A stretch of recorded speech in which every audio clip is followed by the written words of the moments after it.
Are you being nudged into unhealthy choices by words like heart healthy or keto on the front of a box?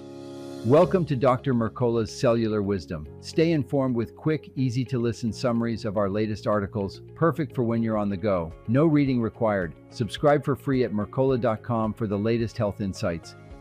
Hello, and welcome to Dr. Mercola's Cellular Wisdom. I'm Ethan Foster, and today you'll learn how front-of-package claims can mislead you and what to read instead so your daily choices match your health goals. I'm Alara Sky, and we're focusing on new evidence showing why marketing badges don't reliably reflect nutrition quality, plus a simple label reading framework you can use every time you shop. A recent Premier study examined nearly 600 foods and beverages sold online and asked a clear question. Do front-of-package health claims actually track with nutrition quality? The concern was straightforward. When you see big promises on the front, you may assume a product is good for you, even when it isn't. Researchers analyzed items across 122 subcategories in 11 food groups and categorized 3 types of front claims: nutrient content, general function, and the small number of FDA-authorized health claims.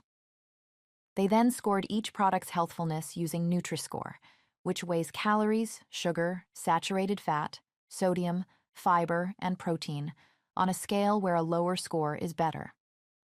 In practice, nutrient content claims dominated, appearing more than 1,000 times, while FDA-authorized health claims and general function claims were rare. That skew meant most of what you see on packages are simplified nutrient callouts, like high in fiber or low fat, rather than robust disease risk statements. The key finding: more claims did not consistently mean better nutrition. In some categories, such as fruits, more claims were linked to worse Nutri-Scores. In others, like grains or snacks and sweets, more claims sometimes coincided with slightly better scores. Overall, the food type mattered far more than the number of badges. Items with vegetables and whole grains scored better than foods high in fats, oils, or sugars. The takeaway from the authors and coverage of the study is practical. The shortcut of grabbing the package with the most health icons is unreliable. You do better when you prioritize whole food categories and verify the nutrition facts panel for added sugars, sodium, and saturated fat before you decide. Why are those badges so persuasive? Ultra-processed foods dominate the marketplace and often carry multiple wellness-sounding labels. They're engineered for convenience and shelf life, not for nourishment, so the packaging leans on attention-grabbing phrases to create a health halo even when the product is high in sugar, salt, or refined fats. It helps to know how messages differ. Health claims that connect a nutrient or food to reduce disease risk require evidence and specific wording. Nutrient content claims, terms like low, free, or good source of, apply to individual nutrients and are easier to deploy. Even regulated phrases can mislead when you don't check the full context. Sugar-free means less than 0.5 grams per serving, not calorie-free. Multigrain just means more than 1 grain, often refined. Enriched wheat flour is white flour with some nutrients added back. Low-fat products may compensate with added sugars or salt. Add the health halo effect, where a single positive word shapes your overall perception, and you can see why many shoppers overestimate a product's quality. This is compounded by low label literacy. In one national survey, more than half of adults reported not using nutrition information when shopping, and very few used it consistently. So how do you cut through it? Start with the serving size. Every number on the nutrition facts panel is based on that amount. If you pour twice the listed serving, you double calories, sugar, sodium, and everything else. This one check prevents the most common misread. Next, look at calories per serving to see how the portion fits your daily energy needs, then move directly to percent daily value. As a rule of thumb, 5% DV or less is low, and 20% DV or more is high. This makes comparison fast. A cereal with 22% DV for added sugars per serving deserves a closer look than one with 4%. Focus your attention on nutrients to limit and nutrients to prioritize. Limit saturated fat, sodium, and added sugars. Aim higher on fiber, calcium, iron, potassium, and vitamin D.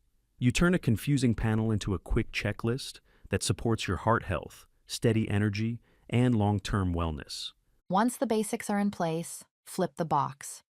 Read the ingredient list from top to bottom. Ingredients are listed by weight.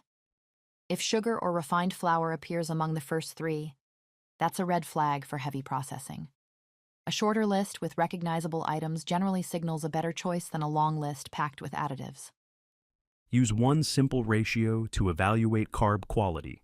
For every 5 grams of total carbohydrates, aim for at least 1 gram of fiber. This 5-to-1 guideline helps stabilize your blood sugar and keeps you satisfied longer. It also makes it easier to skip products that lean on refined starches with little fiber. When you compare two options, give more weight to protein and fiber than to a slightly lower calorie line.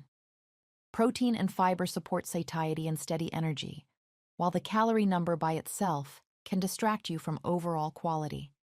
You want the product that helps you feel full and balanced, not just the one that looks lighter on paper. Label literacy pays off beyond the grocery aisle. You avoid being swayed by buzzwords like keto, gluten-free, or organic, when those products still pack high added sugars or sodium. You can also monitor key nutrients if you're managing conditions like diabetes or high blood pressure, and you'll align your choices with fitness goals by matching nutrients to your training and recovery needs. If front-of-package claims pulled you in before, you're not alone. The point isn't to be perfect. It's to pause, turn the package around, and use a consistent process. Serving size, calories, percent DV, nutrients to limit or raise, then ingredients and fiber ratio. That sequence gets you to the truth quickly. Here's your challenge. On your next grocery trip, pick 3 packaged foods you buy often. For each, check serving size, scan percent DV for added sugars and sodium, apply the 5-to-1 carb to fiber ratio, and read the first 3 ingredients. If a product fails those checks, replace it with one that passes. You'll feel more confident with every cart you fill. Thank you for watching Dr. Mercola's Cellular Wisdom. We'll see you on the next episode. Thanks for watching. Subscribe now and click the notification bell so you never miss an update. See you in the next video.